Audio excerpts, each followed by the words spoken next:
Ang mahimbing na tulog ni Ginang Helena Mendonça ay biglang naputol.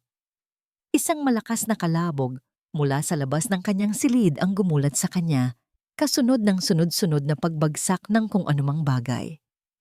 Nagulantang ang tahimik na umaga sa loob ng mansyon ng mga Mendonça.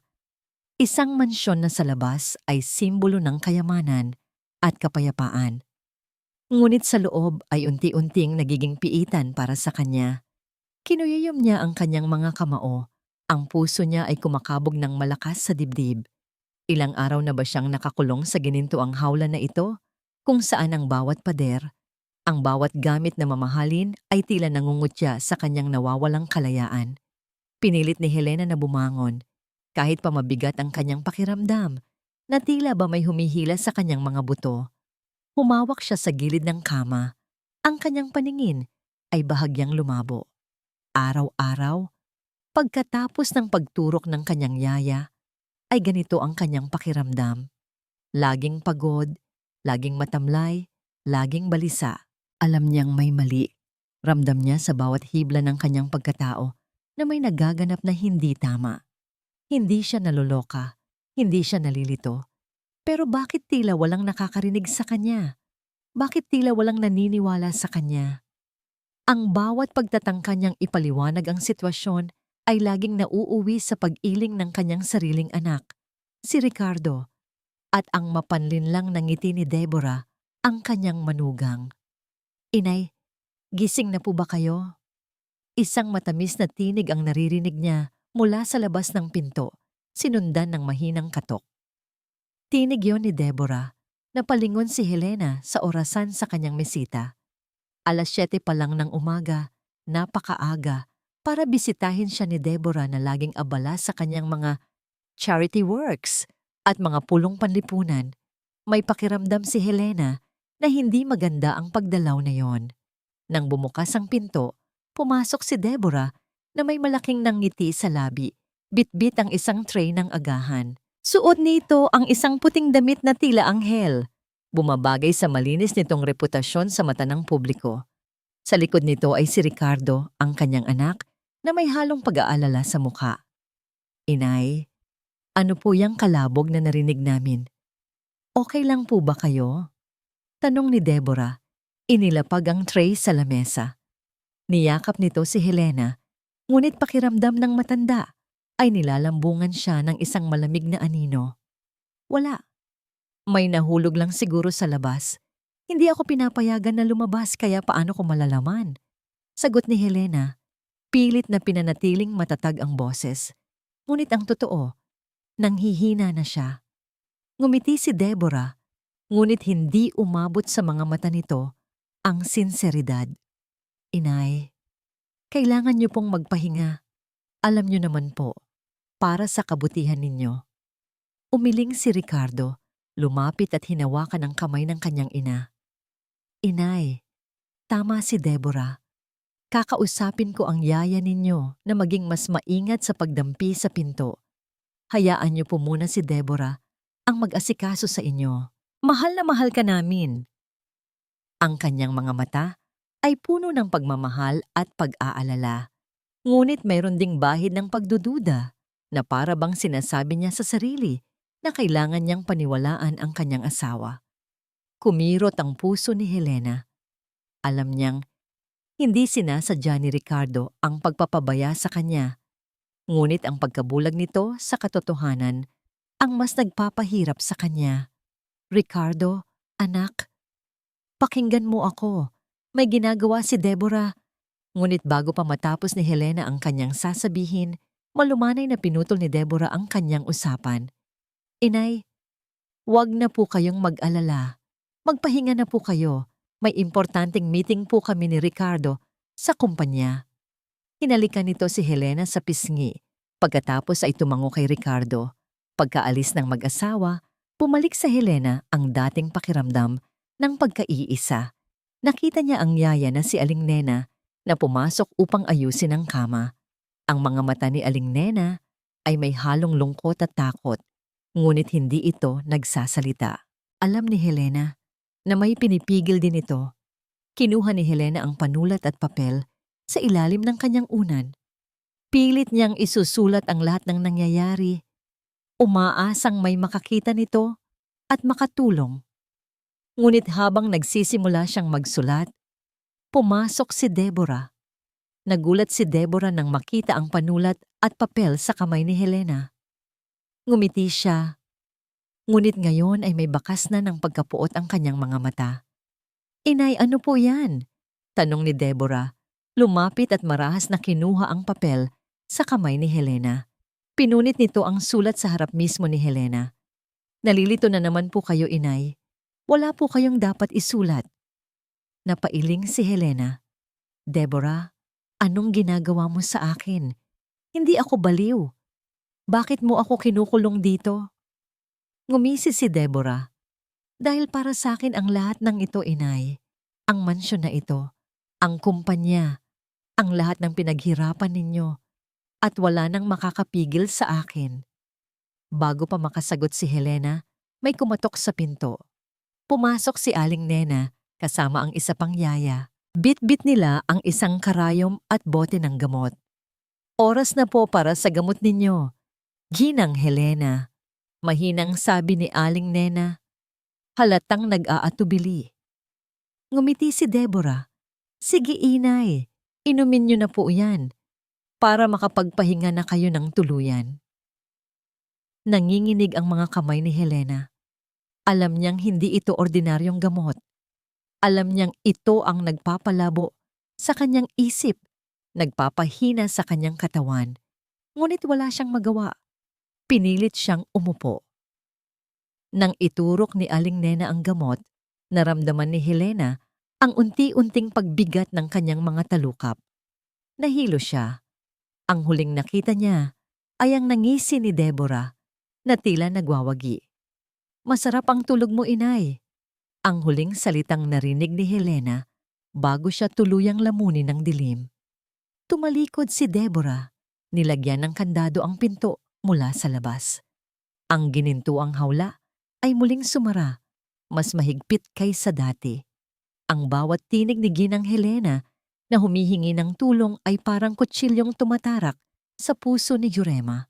Mula sa likod ng pinto, narinig niya ang huling pag-uusap ni Deborah at Ginang Helena, ang bawat salitang puno ng lason. Ang tawa ni Deborah habang kinakandado ang pinto ay umalingaw-ngaw sa kanyang isipan. Paano nagawa ng isang tao ang ganitong kalupitan sa sariling biyenan? Paano nagawa ni Ricardo na maging bulag sa lahat ng ito? Napakuyom ang kamao ni Jurema.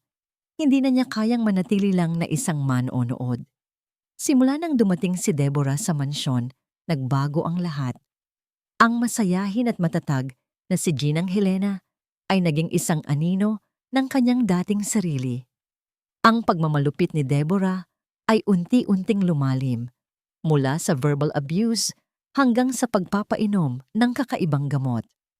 Kinabukasan, habang nagdidilig si Sebastian sa hardin, lumapit si Jurema sa kanya. Pinilit niyang magmukhang abala sa pagpupunas ng mga dahon ng halaman, ngunit ang kanyang mga mata ay nagbabaga sa galit. "Sebastian, hindi na natin ito pwedeng palampasin." Bulong ni Jurema, halos hindi marinig. Itinigil ni Sebastian ang pagdidilig. Matagal na siyang naglilingkod sa pamilya Mendonça, mas matagal pa kay Jurema. Nakita niya ang paglago ng kayamanan ng pamilya at ang unti-unting pagtanda ni Ginang Helena. Kilala niya ang matanda bilang isang mabait at matulungin na amo. Ngayon, nakikita niya kung paano ito naghihirap sa kamay ng sariling manugang. "Alam ko, Jurema," sagot ni Sebastian.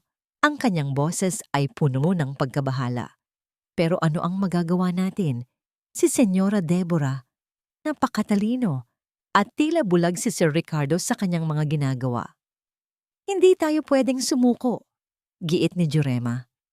"Nakita mo kung paano niya pinunit ang sulat ni Ginang Helena? Kung ano man ang nilalaman noon, ito ang susi." Nagkatinginan sila. Isang matinding desisyon ang bumabalot sa kanila. Ang pagtulong kay Ginang Helena ay nangangahulugan ng pagsuway kay Deborah. At ang pagsuway kay Deborah ay nangangahulugan ng panganib. Ngunit ang imahe ng naghihirap na si Ginang Helena ang nagpatibay sa kanilang loob. Naalala mo ba ang Doktora Clarice, Sebastian? Tanong ni Jurema, ang matalik na kaibigan ni Ginang Helena. Ang neurolohistang laging binabanggit niya. Nagliwanag ang mukha ni Sebastian. Oo, ang laging dumadalaw dito kapag may okasyon. Pero paano natin siya makokontak? Walang cellphone si Ginang Helena at lahat ng komunikasyon ay kontrolado ni Senyora Deborah. Dito tayo magsisimula, sabi ni Jurema. Ang kanyang mga mata ay puno ng pag-asa. May luma akong cellphone, itatago ko yon.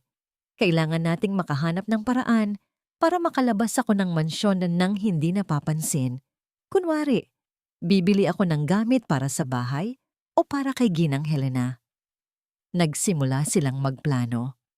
Sa loob ng ilang araw, lihim nilang binantayan ang bawat galaw ni Deborah. Napansin nila ang pattern ng paglabas ni Deborah para sa kanyang mga charity events at mga pulong. Kapag wala ito, mas maluwag ang seguridad. Ang mga yaya at gwardiya ay hindi gaanong istrikto. Isang hapon, narinig ni Jurema si Deborah na nakikipag-usap sa telepono. Oo, taasan mo ang dosage. Gusto kong siguraduhin na hindi na siya magigising sa katotohanan. At siguraduhin mong walang makakaalam nito. Mariing sabi ni Deborah, hindi napapansin si Jurema na naglilinis sa malapit. Nanlamig si Jurema. Hindi lang pala simpleng gamot ang pinapainom kay Ginang Helena. May balak si Deborah na tuluyang sirain ang isip ng matanda. Kinailangan nilang kumilos agad. Nag-isip si Jurema ng paraan. Kinailangan niyang magkaroon ng lehitimong rason para makalabas. Naalala niya ang lumang gamot ni Ginang Helena na nasa pantry. Alam niyang expired na yon pero maaring gamitin niya itong dahilan. Sir Ricardo, tawag ni Jurema sa amo. Isang hapon habang papalabas ito. Kailangan po yata naming bumili ng bagong gamot para kay Ginang Helena. Ubos na po yung maintenance niya. Nagulat si Ricardo. Ha? Hindi ba't si Deborah ang nag-aasikaso noon? Sumagot si Deborah na lumabas sa kusina. Ay oo nga pala Ricardo. Nakalimutan kong sabihin sa'yo. Ako na ang bumili noon. Huwag ka nang mag-abala, Jurema. Ngumiti ito, ngunit may kakaibang kinang sa mga mata. Bakit? May kailangan ka bang bilhin sa labas? Nanlaki ang mga mata ni Jurema. Nalimutan niya ang kanyang plano. Wala po, Senyora Deborah. Nag-aalala lang po ako kay Ginang Helena. Huwag kang mag-alala, Jurema. Nasa mabuting kamay si Inay, sabi ni Deborah at tumango kay Ricardo. Pagkaalis ng mag-asawa, bumalik si Jurema sa kanyang silid.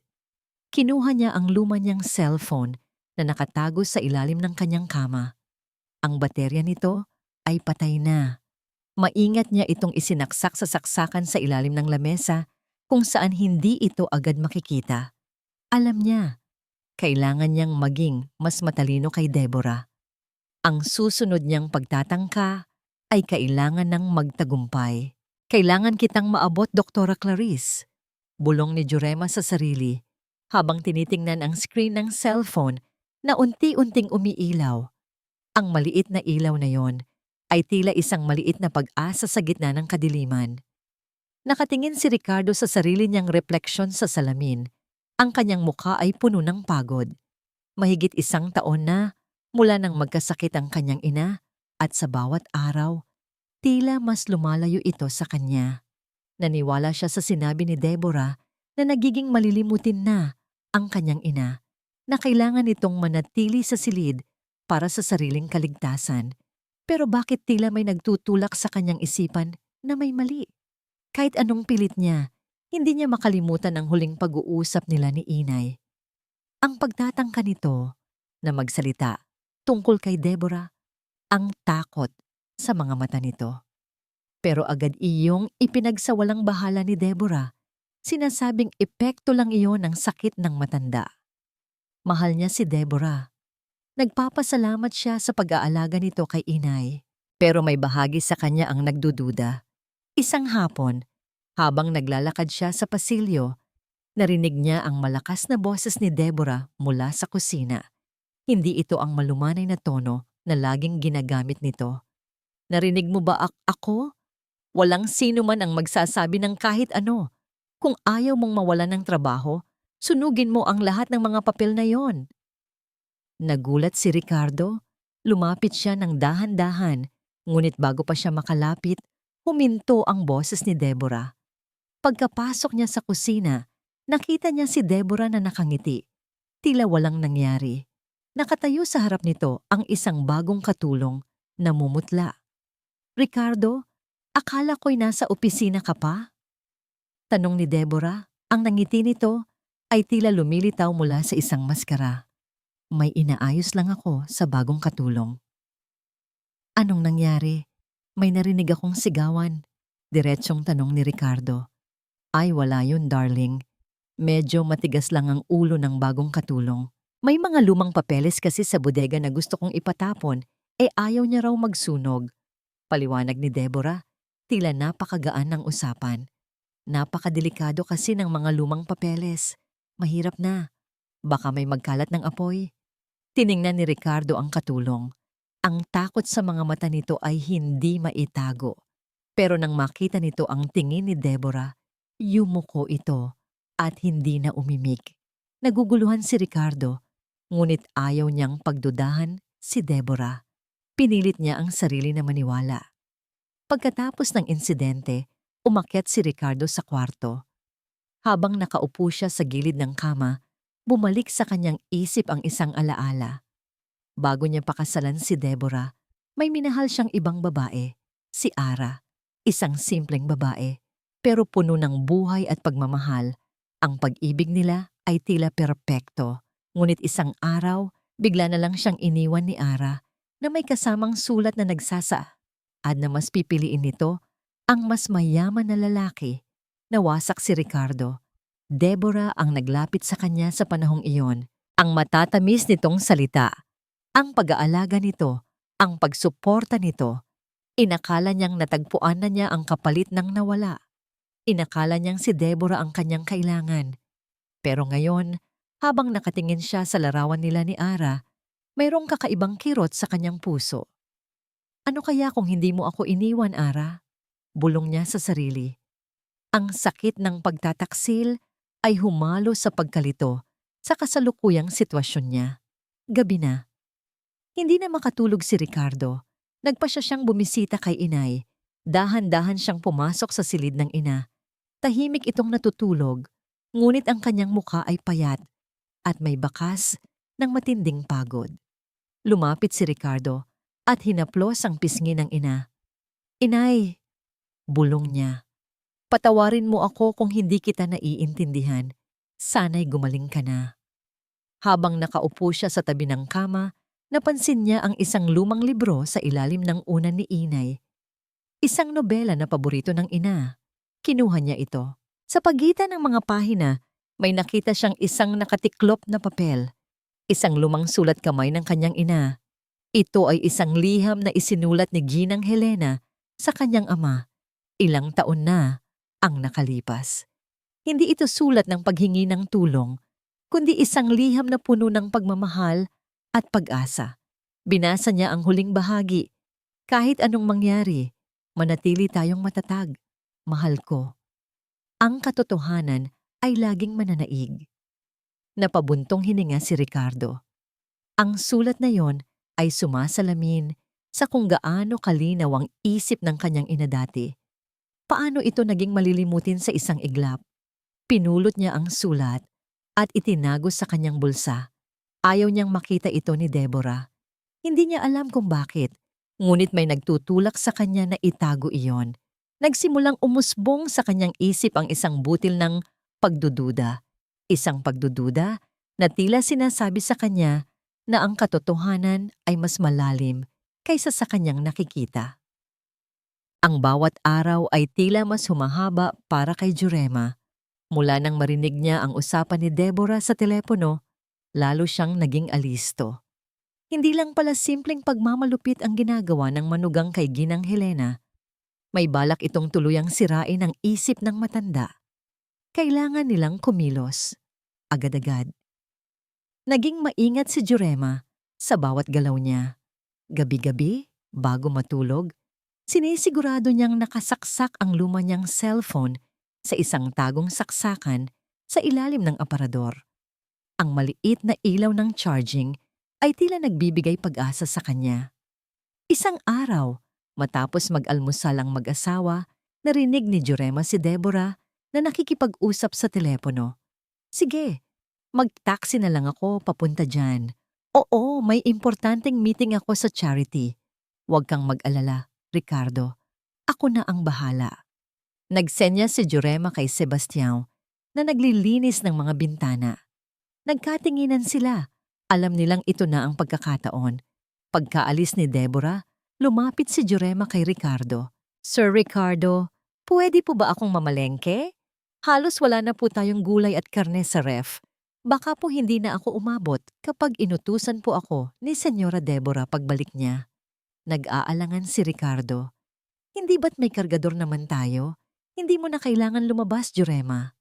Pero sir, mas mabilis po kung ako na lang ang kukuha. Alam ko po kung saan ang mga sariwang bilihin. Pilit ni Jurema. Ang kanyang puso ay kumakabog ng mabilis. Kailangan niyang lumabas. Sa huli, pumayag si Ricardo. Sige, Jurema, mag-ingat ka. Huwag kang magtatagal. Napakagaan ng pakiramdam ni Jurema. Mabilis siyang naghanda. Isinuot ang kanyang simpleng damit at inilagay ang cellphone sa bulsa ng kanyang apron. Nang makalabas siya ng gate, tila huminga siya ng maluwag. Ang sariwang hangin sa labas ng mansyon ay tila bago sa kanyang pakiramdam. Naglakad si Jurema papunta sa pinakamalapit na tindahan ng telepono. Kinausap niya ang tindera. Humingi ng tulong upang mahanap ang numero ni Doktora Clarice. Matapos ang ilang paghahanap, nakita rin niya ang numero. Nang tawagan niya si Doktora Clarice, narinig niya ang nag-aalangan na boses mula sa kabilang linya. Hello? Sino to? Doktora Clarice, si Jurema po ito. Ang yaya ni Ginang Helena Mendonça. Mabilis na sabi ni Jurema, halos hindi makahinga.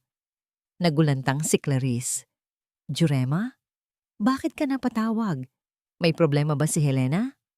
Ang kanyang tono ay may halong pag-aalala at pagtataka. Sinimula ni Jurema ang buong kwento. Ang pagmamalupit ni Deborah, ang pagpapainom ng gamot, ang pagkakakulong kay Ginang Helena. Sa bawat salita, mas lalong naging seryoso ang boses ni Clarice. Teka lang, Jurema.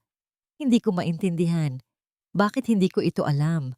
Bakit hindi ako kinontak ni Helena? Baka naman may gumagambala sa'yo, Jurema. May pag-aalinlangan sa tinig ni Clarice. Alam niya ang kabaitan ni Ginang Helena, ngunit alam din niya ang impluwensya ni Deborah. Naramdaman ni Jurema ang pangamba. Kung hindi siya paniwalaan ni Clarice, wala na silang pag-asa. Kinailangan niyang magbigay ng patunay. Doktora, naalala niyo po ba noong nagkwento si Ginang Helena tungkol sa regalo niyo sa kanya noong birthday niya? Yung kwintas po na may hugis bulaklak na sabi niya ay simbolo ng pagkakaibigan niyo? Natahimik si Clarice sa kabilang linya. Ang kwintas na yon ay isang personal na regalo at iilan lamang ang nakakaalam nito. Nakita ko po yun, Doktora. Ngayon po, nasa loob ng silid ni Ginang Helena. Pero hindi na po niya nasusuot. Tinago po yata ni Senyora Deborah. Patuloy ni Jurema. Isang mahabang katahimikan ang bumalot sa linya. Pagkatapos, narinig ni Jurema ang malalim na buntong hininga ni Clarice. Sige, Jurema. Papaniniwalaan kita. Kailangan kong pumunta dyan sa Sao Paulo. Pero kailangan kong maging maingat. Huwag kang magsasabi ng kahit ano kay Deborah. Salamat po, Doktora. Salamat po ng marami. Halos lumuha si Jurema sa tuwa. Pagkatapos ng tawag, mabilis na bumalik si Jurema sa mansyon. Huminga siya ng maluwag, ngunit meron ding matinding kaba sa kanyang dibdib. Kailangan niyang maging maingat. Nang makapasok siya sa mansyon, sinalubong siya ni Deborah na may matatalim na tingin. Napakabagal mo yata. Jurema, akala ko'y namalengke ka lang. Tanong ni Deborah, ang kanyang boses ay tila isang hinaasa na kutsilyo. Marami po kasing tao sa palengke, Senyora Deborah. Sagot ni Jurema. Pilit na pinanatiling kalmado ang kanyang boses. Ngumiti si Deborah, ngunit hindi umabot sa mga mata nito. Magsisiguro ako na hindi na ito mauulit, Jurema. Simula ngayon, si Mang Tonyo na ang mamamalengke. At ikaw, huwag kang lalabas ng mansyon nang walang pahintulot ko. Nanlaki ang mga mata ni Jurema. Huli na ang lahat. Alam ni Deborah na may mali. Sana naman, hindi mo sinisira ang tiwala ko sa iyo, Jurema. Sabi ni Deborah, ang kanyang boses ay puno ng pagbabanta. Inilabas nito ang kanyang cellphone at tumawag. Hello, Manong Guard? Kailangan kong magdagdag ng security sa loob ng mansyon. Gusto kong bantayan nyo ng maigi si Jurema at Sebastião. Wala silang dapat gawin na hindi nyo alam. Naramdaman ni Jurema ang lamig na bumalot sa kanyang buong katawan. Ngayon, mas lalo silang nakulong, mas lalo silang nasa panganib, pero ang binhi ng pag-asa ay naitanim na. Hindi makatulog si Doktora Clarice sa gabing iyon. Ang tinig ni Jurema sa telepono ay patuloy na umalingaw-ngaw sa kanyang isipan. Ang kwintas na bulaklak, iyon ay isang regalo mula sa kanya kay Helena, simbolo ng kanilang pagkakaibigan. Kung alam ni Jurema ang tungkol doon, ibig sabihin ay nagsasabi ito ng totoo. At kung totoo ang mga sinasabi nito, nasa matinding panganib si Helena. Kinabukasan, agad na kumuha ng flight si Clarice papuntang Sao Paulo. Pagdating niya, agad siyang tumungo sa isang coffee shop upang makipagkita sa isang matagal na niyang kaibigan, si Attorney Marco Santos, isang respetadong abogado. Clarice, anong ikinagugulat mo? Ang tagal na nating hindi nagkita. Bati ni Marco, na may ngiti sa labi. Ngunit nang makita niya ang seryosong ekspresyon ni Clarice, nawala ang kanyang ngiti. May problema ba? Ikinuwento ni Clarice kay Marco ang tawag ni Jurema, ang mga hinala niya tungkol kay Deborah at ang sitwasyon ni Helena. Helena Mendonça, ang dating negosyante, kilala ko siya, at si Deborah, kilala rin siya sa kanyang mga charity works. Sabi ni Marco, nagtataka. Pero kung totoo ang sinasabi mo, Clarice, delikado ito. Deborah Vasconcelos ang pangalan bago niya pinakasalan si Ricardo. Subukan nating suriin ang kanyang nakaraan. Ginamit ni Marco ang kanyang mga koneksyon upang hanapin ang anumang impormasyon tungkol sa nakaraan ni Deborah Vasconcelos. Hindi nagtagal, bumalik si Marco na may hawak na isang folder. Clarice, may nahanap ako. Hindi ito gaanong formal na kaso, pero may record si Deborah Vasconcelos sa isang probinsya sa Timog. May kinalaman sa isang maliit na kaso ng land dispute kung saan siya ang nanalo sa kabila ng malinaw na ebidensya na pabor sa kabilang partido. Mabilis na naayos ang kaso. Tila ba may nagbigay ng pera para manahimik ang lahat. Napakunot ang noo ni Clarice. Ibig sabihin, hindi ito ang unang beses na gumamit siya ng hindi kanais-nais na paraan para makakuha ng gusto niya? Mukhang ganun nga, sagot ni Marco. At may nakuha rin akong isang lumang litrato mula sa dating kaso. Baka makatulong. Inabot ni Marco ang isang itim at puting litrato. Sa larawan, makikita si Deborah na mas bata. Ngunit ang kanyang mga mata ay may kakaibang kinang. Hindi ang nangiti ng isang anghel. Sa tabi niya, may isang lalaking nakangisi ng nakakaloko. Ibang-iba sa imahe ng mabait na Deborah na ipinapakita nito sa publiko. Para itong isang anino ng nakaraan na unti-unting lumalabas. Kakaiba ang tingin niya. Puna ni Clarice. Para bang may itinatago. At may isa pa, Clarice. Dagdag ni Marco. Nakuha ko ang listahan ng mga inireseta kay Helena. At may napansin akong kakaiba. Ang doktor na nagreseta ay hindi isang neurologist, kundi isang general practitioner. At ang dosage ng gamot, Napakataas para sa isang matanda na may simpleng pagkalimot. Maaari itong magdulot ng matinding pagkaantok at pagkalito. Biglang kinilabutan si Clarice.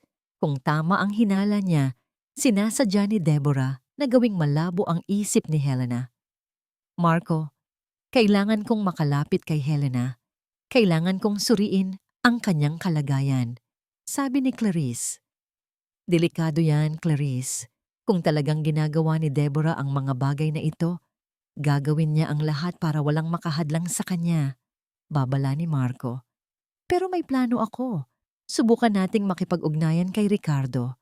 Baka siya ang susi. Nagpadala si Clarice ng mensahe kay Ricardo sa pamamagitan ng email. Pilit na gumamit ng neutral na tono upang hindi maghinala si Deborah. Ngunit makalipas ang ilang oras, wala pa ring tugon. Nag-aalala si Clarice. Alam niyang kontrolado ni Deborah ang lahat ng komunikasyon ni Ricardo. Kinabukasan, habang nag-iisa si Clarice sa kanyang hotel room, pinagmasdan niya muli ang lumang litrato ni Deborah. Ang nakaraan nito ay tila isang nakatagong balon ng kasamaan. Ngunit ang pinakamalaking tanong ay, bakit ngayon lang lumabas ang mga anino na ito? At bakit hindi nakita ni Ricardo ang lahat ng ito? Kailangan kong malaman ang buong katotohanan, bulong ni Clarice sa sarili. Ang larawan ng mas batang Deborah na may mapanlinlang na ngiti ay tila nakatingin sa kanya, isang silent warning. Sa loob ng kanyang silid, tila ang oras ay bumabagal para kay Ginang Helena. Ang bawat araw ay tila isang mahabang, malabong panaginip na binabalutan ng pagkaantok at pagkalito. Ngunit sa gitna ng ulap na bumabalot sa kanyang isipan, mayroong mga sandali ng kalinawan, mga kidlat ng katotohanan na sumisilip sa dilim. Nagising si Helena, isang umaga na mas maliwanag ang pakiramdam kaysa dati. Pakiramdam niya ay hindi gaanong malakas ang epekto ng gamot. Hindi siya agad bumangon. Nanatili siyang nakahiga, pinagmamasdan ng bawat galaw sa kanyang silid. Pumasok si Jurema upang maglinis. Sa isang iglap, habang abala ito sa pag-aayos ng kanyang kama, nakita ni Helena na mabilis na isinilid ni Jurema ang isang maliit na kapirasong papel sa ilalim ng kanyang unan. Isang mabilis na galaw, ngunit hindi ito nakalampas sa matalas na paningin ni Helena. Nagkatinginan sila. Ang mga mata ni Jurema ay puno ng pag-aalala, ngunit mayroong din itong kakaibang kinang ng pag-asa. Hindi ito ang karaniwang tingin ng isang takot na katulong. Mayroon itong sinasabi. Nang makalabas si Jurema, dahan-dahan kinuha ni Helena ang papel. Isang maliit na drawing ng bulaklak na pamilyar sa kanya. Sa likod nito, nakasulat ang isang pangalan, Clarice. Kasama nito ang isang maliit na numero. Hindi ito isang sulat, ngunit ito ay isang mensahe. Isang lihim na komunikasyon. Kumirot ang puso ni Helena. Si Clarice, ang kanyang matalik na kaibigan. Ang pangalan na yon ay tila isang ilaw sa madilim niyang mundo.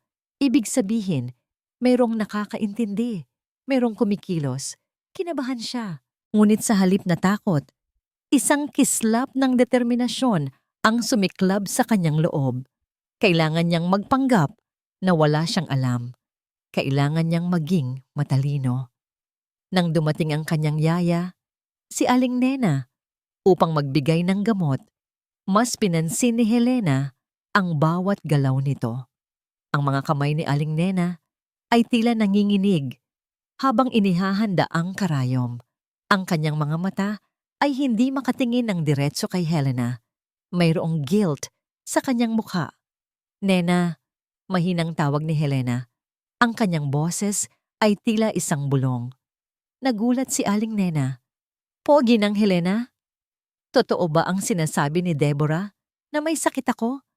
Diretsong tanong ni Helena habang tinititigan ang mga mata ng yaya. Napalunok si Aling Nena. Ginang Helena, kailangan niyo pong uminom ng gamot para sa kalusugan ninyo. Hindi sumagot si Helena. Pinilit niyang tingnan ang bote ng gamot. Ito ay may nakasulat na label, ngunit malabo ito sa kanyang paningin. Naramdaman niya ang malamig na tusok ng karayom sa kanyang braso.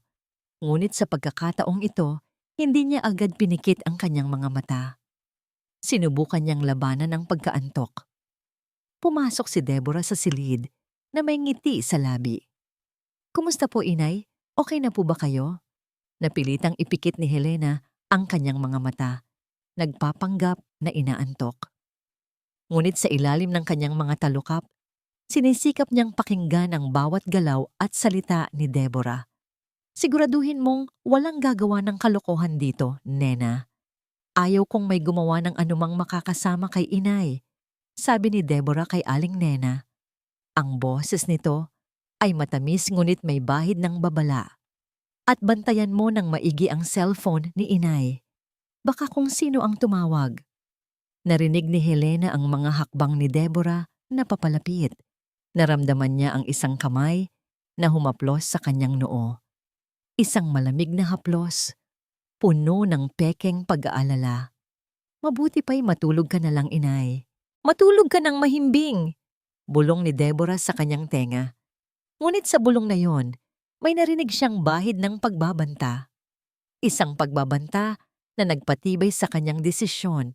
Hindi siya susuko. Nang makaramdam siya ng bahagyang kalinawan, hinawakan ni Helena ang kamay ni Aling Nena na nanatili sa kanyang tabi. "Tulungan mo ako, Nena." Mahina niyang bulong, ang kanyang mga mata ay nanatiling nakapikit. Nagulat si Aling Nena. Halos mahulog nito ang hawak na bote ng gamot. Ang kanyang mga mata ay puno ng takot at pag-aalangan. Naglakas loob itong tumingin kay Helena at sa mga sandaling iyon, nagkatinginan sila. Isang nanunuksong tingin ng pag-asa mula kay Helena at isang tingin ng matinding pagkalito at takot mula kay Aling Nena. Ang desisyon ay nasa kamay na ni Aling Nena. Nagising si Ricardo na may mabigat na pakiramdam. Ang sulat ng kanyang ina ay patuloy na bumabagabag sa kanyang isip. Ang mga salitang puno ng pagmamahal at kalinawan ay sumasalungat sa imahe ng isang nalilimutin na ina na ipinipinta ni Deborah. Habang nag-aalmusal, napansin niya ang kakaibang katahimikan sa paligid. Wala si Jurema. "Nasaan si Jurema?" tanong ni Ricardo kay Deborah. "Ay, Ricardo, huwag mo na siyang hanapin," sabi ni Deborah na parang balewala lang. Hindi na siya nababagay dito. Masyado na siyang may sariling pag-iisip. At may napansin akong kakaiba sa kanya. Para bang may binabalak. Nagulat si Ricardo. "Binabalak? Anong ibig mong sabihin?" "Para kasing may pinaplano siyang masama. Nakita ko siyang palihim na nakikipag-usap kay inay. At narinig ko rin na may mga kakaiba siyang pinagsasabi sa ibang katulong tungkol sa akin at sayo," sabi ni Deborah. Ang kanyang boses ay malungkot, tila nasasaktan. "Ayaw kong maniwala. Pero baka naman, baka ginagamit nila si inay para sa sarili nilang interes." Kinabahan si Ricardo. Hindi niya alam kung ano ang paniniwalaan. Mahal niya si Jurema at Sebastian. Matagal na silang naglilingkod sa kanilang pamilya. Ngunit ang mga salita ni Deborah ay tila may luhika. Maya-maya, narinig ni Ricardo ang isang malakas na sigawan mula sa kusina. Nagmadali siyang pumunta doon. Nakita niya si Deborah na nakikipagtalo kay Aling Nena, ang yaya ni Helena. Si Aling Nena ay namumutla at nanginginig. "Paano mo nagawa ito, Nena? Akala ko'y mapagkakatiwalaan ka. Ang daming gamot ni inay ang nawawala. At ikaw, hindi mo man lang inabisuhan si Ginang Helena na huwag kumuha ng kung ano-ano sa labas." Hysterically na sigaw ni Deborah. "Senyora Deborah, hindi ko po sinasadya. Wala po akong alam sa mga nawawalang gamot." Depensa ni Aling Nena. Ang kanyang mga mata ay puno ng takot. "Hindi mo sinasadya? Bakit hindi mo inabisuhan si Ginang Helena? At bakit tila nakikipagsabuatan ka kay Jurema para sirain ang pangalan ko?" Patuloy ni Deborah, ang kanyang boses ay tumataas. "Hindi na kita kailangan dito. Lumayas ka. Ngayon na." Nagulat si Ricardo Hindi niya inaasahan ang ganitong eksena. "Deborah, anong nangyayari?" Tanong ni Ricardo. "Ricardo, darling, ang yaya na yan. Si Aling Nena.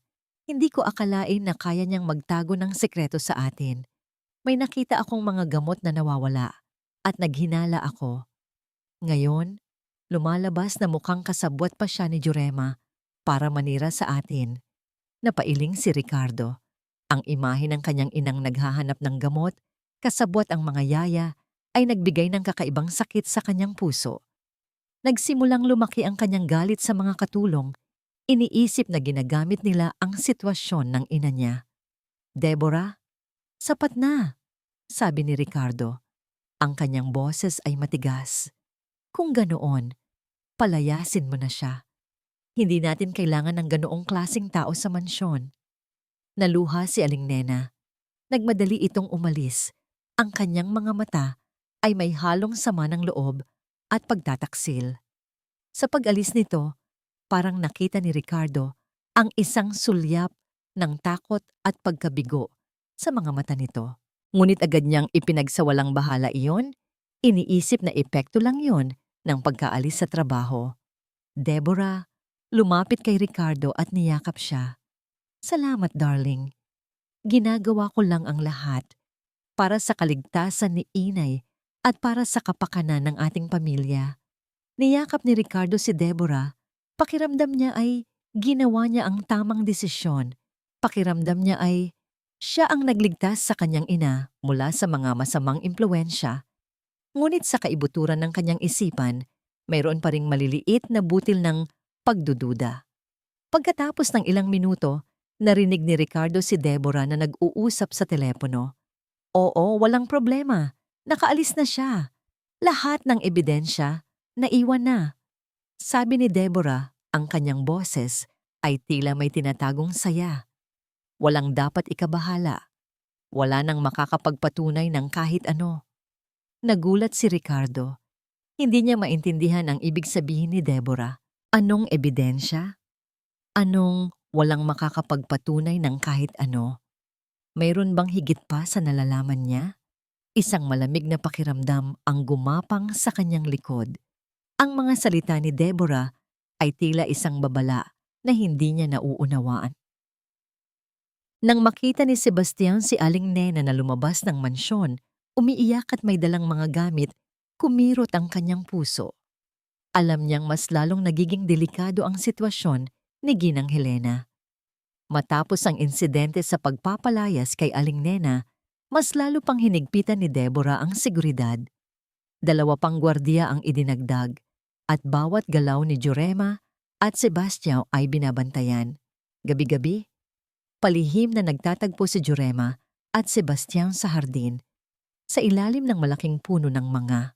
Ang bawat bulong ay puno ng takot at pag-asa. "Paano na ito, Jurema? Wala na si Aling Nena. Hindi na tayo makakalabas," bulong ni Sebastian. "At lalo na ngayong may dagdag na bantay." "Hindi tayo pwedeng sumuko, Sebastian," sabi ni Jurema. Ang kanyang boses ay nanginginig ngunit puno ng determinasyon. "Kinontak ko na si Doktora Clarice. Papunta na siya sa São Paulo. Kailangan lang nating makahanap ng ebidensya." Isang araw, habang abala si Sebastian sa pag-aalaga ng mga halaman, malapit sa bintana ng silid ni Ginang Helena, nakita niya ang isang pamilyar na anino. Si Aling Nena. Palihim itong nakasandal sa pader, may hawak na maliit na papel. Nagkunwari si Sebastian na nagdidilig, ngunit ang kanyang mga mata ay nanatiling nakatutok kay Aling Nena. Kinawayan ni Aling Nena si Sebastian. Nagpapahiwatig na lumapit. Maingat na lumapit si Sebastian. Tinitingnan ang paligid upang masigurong walang nakakakita. "Sebastian!" bulong ni Aling Nena. Ang kanyang mga mata ay namamaga sa kakaiyak. "Kailangan niyo itong kunin. Para kay Ginang Helena." Inabot ni Aling Nena kay Sebastian ang isang maliit na USB drive. "Iyan ang totoo. Yan ang ginagawa ni Senyora Deborah kay Ginang Helena. Kinunan ko ng video. Binantaan niya akong papatayin kapag nagsalita ako. Pero hindi ko na kayang manahimik. Ibinigay ko na rin sa iyo ang susi sa cabinet na pinagtataguan niya ng mga records ng gamot ni Ginang Helena. Nasa ilalim ng basurahan sa kusina ang susing yan. Nagulat si Sebastian. Isang USB drive? Mga video? Hindi niya inaasahan ang ganitong tulong. Salamat, Aling Nena. Maraming salamat, mahinang sabi ni Sebastian. Mag-ingat kayo, Sebastian. Masama si Deborah. Babala ni Aling Nena bago ito mabilis na umalis. Mabilis na nagtago si Sebastian sa likod ng mga halaman. Ang kanyang puso ay kumakabog ng malakas. Kinuha niya ang USB drive. Kailangan niyang tingnan ito. Nang makahanap siya ng pagkakataon na mag-isa sa kanyang maliit na kubo sa hardin, isinaksak niya ang USB sa kanyang lumang laptop. Nanginginig ang kanyang mga kamay. Nang bumukas ang folder, nakita niya ang sunod-sunod na video files. Pinindot niya ang isa. Ang kanyang nakita ay nagpakulo ng kanyang dugo. Sa video, makikita si Deborah na sumisigaw kay Ginang Helena. Itinutulak ang matanda at binabantaan. Wala kang saysay. Matanda ka. Lahat ng ito ay akin. Manahimik ka na lang. Sa isa pang video, makikita si Deborah na nakikipag-usap sa isang yaya, hindi si Aling Nena, at nag-uutos na taasan ang dose ng gamot ni Ginang Helena. Malinaw ang boses ni Deborah, puno ng pagmamalupit. Nanlamig si Sebastian. Mas matindi pa pala ang ginagawa ni Deborah kaysa sa kanilang inaakala. Ang lahat ng kanilang hinala ay kumpirmado. Ito ang ebidensya. Ito ang magpapalaya kay Ginang Helena. Mabilis niyang sinubukang maghanap ng susing sinasabi ni Aling Nena. Sa ilalim ng basurahan sa kusina, nakita niya ang isang maliit na susi, may nakasabit na PC. Ngayon, mayroon na silang dalawang susing ebidensya. Kinailangan niyang makontak si Jurema. Ngunit paano? Ang bawat sulok ng mansyon ay may bantay. Nang gabing iyon, habang naglalakad siya pabalik sa kanyang kubo, naramdaman niya ang presensya ng isang tao sa likuran niya. Bago pa siya makalingon, isang malamig na tinig ang narinig niya. Ano ang hinahanap mo, Sebastian? Tanong ni Deborah. Ang kanyang boses ay tila yelo. Nakatayo ito sa likuran niya. Ang kanyang mga mata ay matalim at nanunuot. May hinahanap ka ba na hindi ko alam? Nanlamig si Sebastian. Hawak niya ang USB drive sa kanyang bulsa. Ang kanyang puso ay kumakabog ng malakas, tila gusto nang tumalon palabas ng kanyang dibdib. Nagsimulang manginig ang kanyang mga kamay. Nakita kaya ni Deborah ang lahat? Ito na ba ang katapusan? Nang marinig ni Sebastian ang tinig ni Deborah, nanindig ang lahat ng balahibo niya. Ang USB drive sa bulsa niya ay tila bumibigat at pakiramdam niya ay bawat tibok ng puso niya ay maririnig ni Deborah. Ano ang hinahanap mo, Sebastian? Ulit ni Deborah. Ang kanyang mga mata ay nanunuot. Pinilit ni Sebastian na maging kalmado. Wala po, Senyora Deborah. Nagdidilig lang po ako ng mga halaman. Ngumisi si Deborah. Talaga? Pero gabi na. At wala naman akong naaalala na pinagdidilig sa gabi. Lumapit ito, nang dahan-dahan. Ang kanyang mga mata ay nakatutok sa bulsa ni Sebastian. May tinatago ka ba sa akin, Sebastian? Sa sandaling iyon, isang gwardiya ang lumapit, na sinenyasan ni Deborah. Hanapin niyo ang lahat ng bagay na kakaiba sa kanya. Nanlaki ang mga mata ni Sebastian. Alam niyang ito na. Ngunit bago pa siya mahuli, isang ideya ang pumasok sa kanyang isip. Senyora Deborah! Sigaw ni Sebastian. May nakita akong ahas. Doon. Itinuro niya ang isang direksyon sa hardin na madilim. Nagulat si Deborah at ang gwardiya. Ang takot sa ahas ay mas matindi kaysa sa paghahanap sa kanya. Sa gulo, mabilis na tumakbo si Sebastian, lumabas ng mansyon sa likod na gate na laging bukas para sa mga hardinero. Walang oras para mag-isip. Kailangan niyang maabot si Clarice. Sa tulong ng isang tricycle driver na kanyang kaibigan, nakarating si Sebastian sa hotel kung saan nakatira si Clarice. Hinihingal, kinatok niya ang pinto. Clarice, Si Sebastian po ito. May dala akong importante. Pagbukas ng pinto ni Clarice, nakita niya ang gulong-gulo at hinihingal na si Sebastian. Sebastian, anong nangyari? Bakit ganyan ang itsura mo? Inabot ni Sebastian ang USB drive at ang susi. Ito po, doktora. Ito ang ebidensya. Ang lahat ng ginagawa ni Senyora Deborah kay Ginang Helena. Mabilis na isinaksak ni Clarice ang USB sa kanyang laptop. Nang makita niya ang mga video, nanlaki ang kanyang mga mata. Hindi niya akalain na ganito kalala ang sitwasyon. Ang malupit na mukha ni Deborah, ang pagmamalupit nito kay Helena, at ang pag-uutos na taasan ang dose ng gamot. Diyos ko! Helena! Bulong ni Clarice, ang kanyang boses ay nanginginig. Ang resulta ng blood test ni Helena na nakuha ko, sinasabi na may mataas na dosage ng sedatives sa kanyang sistema. Ito na ang patunay. Kinontak agad ni Clarice si Attorney Marco Santos. Marco, nahanap na natin ang ebidensya. Kailangan nating kumilos ngayon. Agad na inayos ni Clarice ang isang emergency family meeting sa mansyon ng mga Mendonça. Kinontak niya si Ricardo. Pilit na ginamit ang kanyang awtoridad bilang matalik na kaibigan ni Helena. Pinilit niyang magpanggap na para ito sa kapakanan ni Helena. Nang gabing iyon, sa loob ng malaking sala ng mansyon, nakaupo si Ricardo, Deborah, Clarice, at Attorney Marco Santos. Ang kapaligiran ay puno ng tensyon. Si Jurema at Sebastian ay nakatayo sa isang sulok, ang kanilang mga mata ay puno ng kaba. Ricardo, Deborah, simula ni Clarice, ang kanyang boses ay matatag. Mayroon akong importanteng bagay na kailangan ninyong malaman tungkol kay Helena. Clarice, anong ibig mong sabihin? Si inay ay may sakit. Sagot ni Deborah. Pilit na nagpapakita ng pagiging kalmado. Wala na siyang dapat ikabahala. May sakit nga siya, Deborah, pero hindi ang sakit na iniisip ninyo. Sabi ni Clarice at inilabas ang isang folder. May nakuha akong resulta ng blood test ni Helena.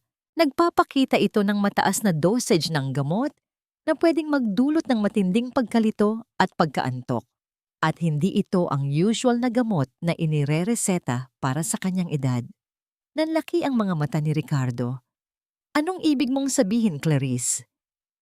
Ibig sabihin, Ricardo, sinasadya na gawing malabo ang isip ni Helena. Diretsong sabi ni Clarice at tumingin kay Deborah. At mayroon pa akong isang patunay. Isinaksak ni Clarice ang USB drive sa telebisyon sa harap ng lahat. Ang video ay nagsimulang mag-play. Ang mukha ni Deborah ang unang nakita sa screen. Sumisigaw at nagbabanta kay Helena. Sunod ay ang eksena kung saan inuutusan niya ang yaya na taasan ang dose ng gamot. Nanginginig ang mga kamay ni Ricardo. Hindi niya makapaniwala sa nakita niya. Ang mukha ni Deborah na puno ng pagmamalupit ay ibang-iba sa asawang mahal niya. Nagliliyab ang kanyang mga mata sa galit. Deborah, anong ibig sabihin nito? Bulong ni Ricardo. Ang kanyang boses ay puno ng pagkabigla at galit.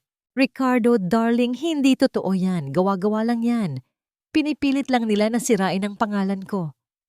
Sigaw ni Deborah, ang kanyang pekeng pagiging kalmado ay unti-unting nawawala.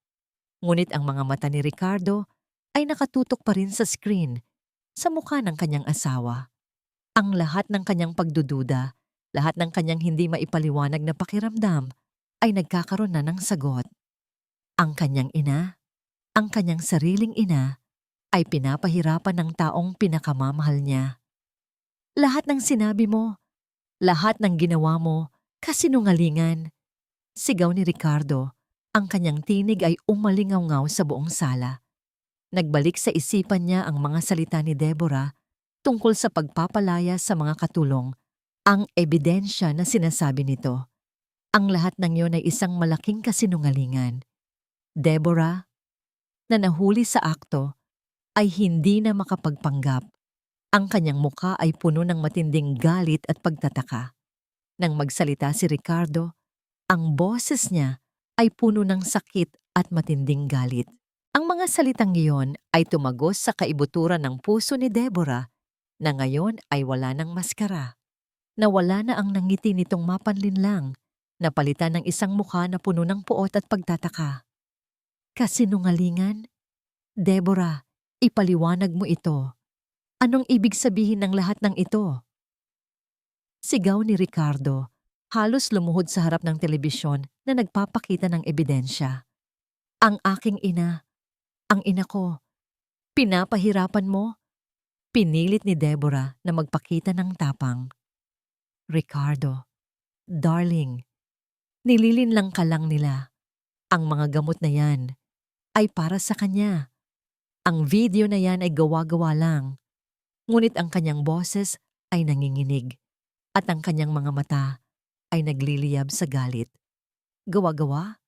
Nakita ko ang lahat. Ang pagmumura mo sa kanya, ang pag-uutos mo sa yaya. Hindi mo man lang ako niloko, Deborah. Niloko mo ang sarili mo. Sigaw ni Ricardo. Nilingon niya si Clarice, si Jurema at si Sebastião. Sa kanilang mga mata, nakita niya ang awa, ang pag-aalala, at ang katotohanan na matagal na niyang ipinagbubulag-bulagan. Bumalik sa kanyang isip ang bawat insidente. Ang kalabog sa umaga, ang pagtatangka ni inay na magsalita, ang pagpapalayas kay Aling Nena, at ang huling usapan ni Deborah sa telepono. Ang lahat ng iyon ay nagkakaugnay na ngayon, bumubuo ng isang malaking larawan ng pagtataksil at kalupitan. Hindi na siya nakinig sa mga depensa ni Deborah. Ang lahat ng pagmamahal niya sa kanyang asawa ay unti-unting napalitan ng pagkasuklam. Nakita niya ang tunay na Deborah, ang taong puno ng kasakiman at walang puso. Lumapit si Ricardo kay Ginang Helena na nakaupo sa kanyang wheelchair. Ang kanyang mga mata ay puno ng luha. Lumuhod siya sa harap ng ina. Inay! Inay ko! Patawarin mo ako! Humihikbi si Ricardo. Patawarin mo ako sa pagiging bulag. Patawarin mo ako sa hindi pagpapaniwala sa'yo. Patawarin mo ako sa pagpabaya sa'yo. Niyakap niya ang kanyang ina. Ang kanyang mga luha ay bumabasa sa balikat nito. Hindi ko alam na gano'n ang ginagawa niya sa'yo, inay. Hindi ko alam. Hinaplos ni Ginang Helena ang buhok ng kanyang anak. Ang kanyang mga mata ay puno ng pagmamahal at pagpapatawad. Anak ko, alam kong mahal mo ako. Huwag kang mag-alala. Sa sandaling iyon, isang matinding galit ang sumiklab sa puso ni Ricardo. Tumayo siya. Hinarap si Deborah na ngayon ay namumutla at nanginginig. Deborah, sabi ni Ricardo, ang kanyang boses ay puno ng kapait-paitang galit. Kung hindi ka naaresto ngayon, ako mismo ang magpapakulong sa'yo. Wala kang puso. Nilinlang mo ang lahat. Ang pagmamahal ko sa'yo. Isang malaking pagkakamali. Hindi na makapagpigil si Deborah. Ang kanyang mukha ay namumula sa galit. Ako? Ako ang may kasalanan? Hindi ba't ikaw ang walang silbi? Hindi mo man lang magawang protektahan ang sarili mong ina. Kailangan ko pang kumilos para sa sarili ko. Lahat ng ito ay para sa akin, para sa yaman na dapat ay akin. Ang pag-amin ni Deborah ay tila isang huling balumbon ng usok bago tuluyang maglaho ang lahat ng pekeng kagandahan. Nilingon ni Clarice, si Attorney Marco Santos. Marco, kumilos na tayo. Agad na tumawag si Attorney Marco sa mga pulis. Hindi nagtagal. Umalingaw-ngaw ang sirena ng pulis sa labas ng mansyon.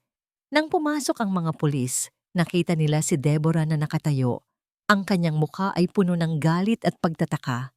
Deborah Vasconcelos Mendonça, ikaw ay inaresto sa kasong physical abuse, psychological abuse, at illegal possession of controlled substances na ginamit sa kapinsalan ni Ginang Helena Mendonça, sabi ng isang pulis, at inilagay ang posas sa mga kamay ni Deborah.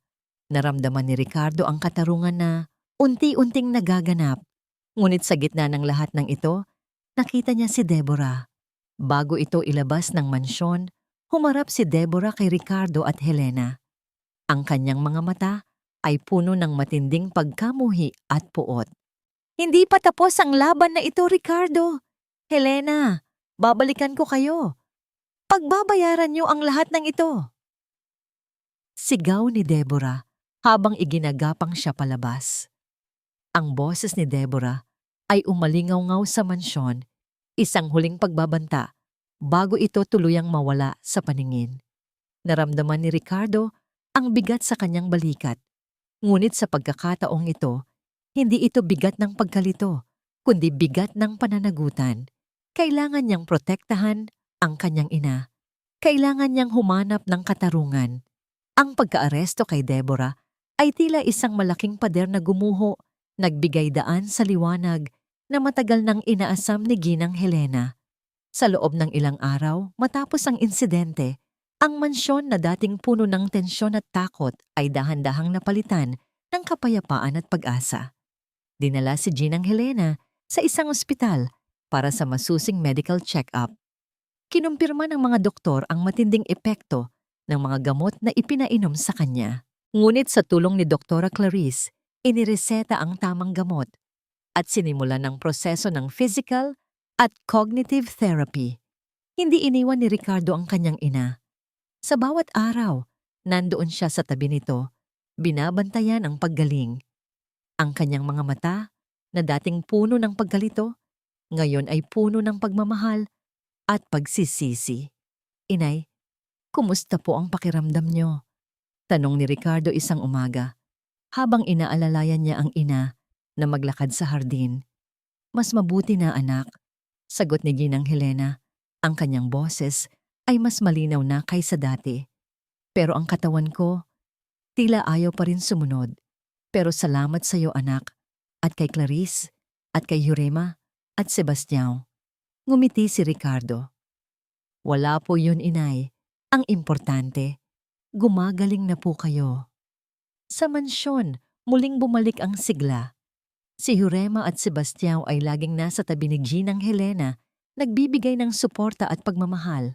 Si Jurema ang naghahanda ng mga masasarap na pagkain na paborito ng matanda, habang si Sebastião ang laging kausap ni Ginang Helena tungkol sa mga halaman sa hardin. Ginang Helena, tingnan niyo po ang rosas na ito, sabi ni Sebastião isang hapon, habang ipinapakita ang isang magandang rosas. Parang kayo po. Sa kabila ng lahat ng pagsubok, patuloy pa rin kayong namumulaklak. Ngumiti si Ginang Helena.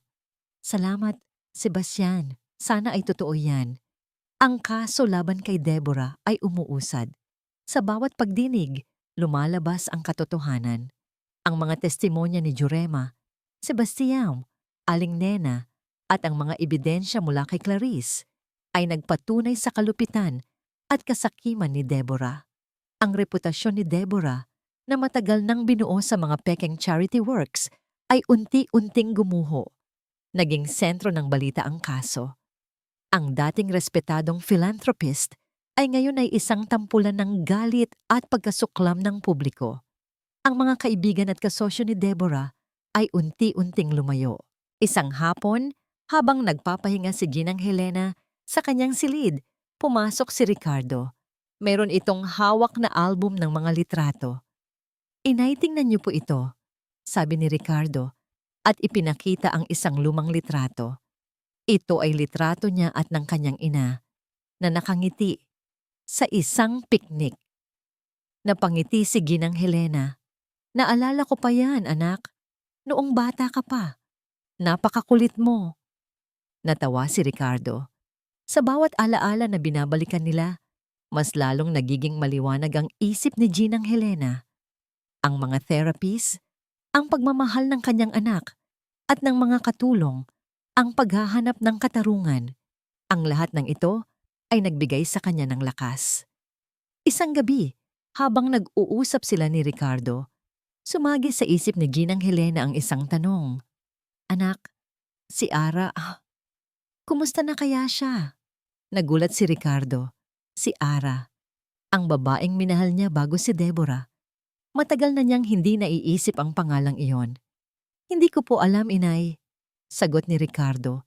May bahid ng kalungkutan sa kanyang boses. Matagal na po akong walang balita sa kanya. Mabait si Ara, anak, at mahal na mahal ka niya, sabi ni Ginang Helena at hinawakan ng kamay ng kanyang anak. Kung may pagkakataon ka pa, kausapin mo siya. Baka sakali.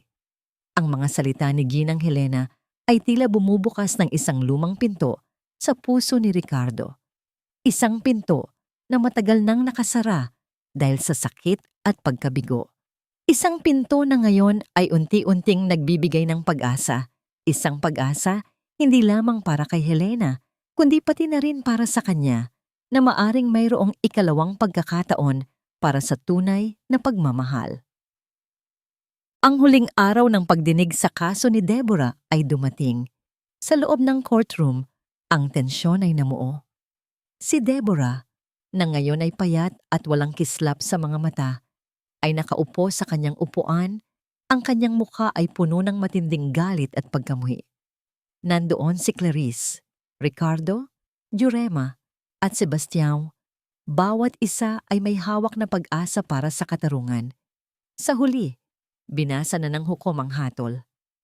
Batay sa mga ebidensya at testimonya, si Deborah Vasconcelos Mendonça ay napatunayang nagkasala sa kasong physical abuse, psychological abuse, akidogibue, at illegal possession of controlled substances. Siya ay hinahatulan ng karampatang parusa alinsunod sa batas. Umalma si Deborah. Hindi totoo yan. Nililinlang lang nila kayo. Ngunit huli na ang lahat. Ang kanyang mga pagtatangka na manipulahin ang lahat ay tapos na. Hinila siya ng mga gwardiya palabas ng courtroom. Ang kanyang mga sigaw ay umalingaw-ngaw sa buong lugar. Ang kanyang dating imahe bilang isang respetadong philanthropist ay tuluyan ng gumuho, napalitan ng isang reputasyon ng kasamaan at kasakiman. Pagkatapos ng pagdinig, naramdaman ni Ricardo ang isang malaking pasanin na nabuwal mula sa kanyang balikat. Ngayon, malaya na ang kanyang ina. Malaya na rin siya mula sa pagtataksil at panlilinlang ni Deborah. Isang linggo matapos ang hatol, naghanda si Ricardo ng isang maliit na saluyo-salo sa mansyon. Nandoon si Clarice, Jurema, Sebastião, at ilang matatalik na kaibigan ng pamilya. Masaya ang lahat. Ang mansyon ay muling napuno ng tawa at ngiti. Clarice, maraming salamat sa lahat, sabi ni Ricardo habang iniaabot ang isang baso ng wine. Kung hindi dahil sa'yo, hindi ko malalaman ang totoo. Para kay Helena, ngumiti si Clarice. Matalik ko siyang kaibigan at masaya akong nakita ko siyang muling bumalik. Niyakap ni Ricardo si Jurema at Sebastião. Salamat sa inyong katapangan at katapatan. Kayong dalawa ang tunay na bayani ng kwentong ito. Wala po yun, Sir Ricardo, sabi ni Jurema. Ang kanyang mga mata ay puno ng tuwa. Mahal po namin si Ginang Helena. Habang nagpapatuloy ang salo-salo, napansin ni Ricardo ang isang pamilyar na mukha na papalapit sa hardin. Isang babaeng nakangiti na may dalang isang buke ng mga bulaklak. Si Ara. Nagulat si Ricardo. Ara? Ngumiti si Ara. Ricardo, nabalitaan ko ang nangyari. Gusto kong bisitahin si Ginang Helena. Niyakap ni Ricardo si Ara. Ang pag-ibig na matagal nang nawala ay tila bumalik. Kinuwento ni Ara na ang sulat na nagsasabing pinili niya ang mas mayaman na lalaki ay hindi niya isinulat. Mayroong nagmanipula sa sitwasyon nila noon at ngayon alam na niya kung sino. Deborah. Nagkaroon ng pangalawang pagkakataon si Ricardo at Ara. Sa mga sumunod na buwan, mas lalo silang naging malapit. Ang dating sakit at pagkabigo ay napalitan ng pag-asa at pagmamahal. Si Ginang Helena naman, unti-unting bumalik sa kanyang dating sarili. Ang kanyang isip ay mas malinaw na. Nagsimula siyang magsulat muli, hindi na liham ng paghingi ng tulong, kundi mga memoirs ng kanyang buhay, ng kanyang mga karanasan, at ng kanyang paggaling. Nakibahagi rin siya sa mga tunay na charity works, ginagamit ang kanyang impluwensya para tumulong sa iba. Isang hapon, nakaupo si Ginang Helena sa isang bangko sa hardin, kasama si Ricardo at Ara. Nakatingin siya sa mga bulaklak na itinanim ni Sebastião. Ang araw ay unti-unting lumulubog at ang kalangitan ay nagkulay kahel at rosas. Naramdaman niya ang kapayapaan sa kanyang puso. Ang pagsubok na kanyang pinagdaanan ay nagturo sa kanya ng maraming bagay. Ang pagmamahal, ang tiwala, ang katotohanan. Ang lahat ng ito ay laging mananaig sa kasamaan. Ang kanyang buhay ay hindi perpekto, ngunit ito ay puno ng pag-asa at pagmamahal. Sa wakas, kapayapaan. Bulong ni Ginang Helena at ngumiti. Tiningnan niya ang kanyang anak at si Ara, na ngayon ay masaya ng magkasama. Ang kanyang pamilya ay muling nabuo, mas matatag kaysa dati.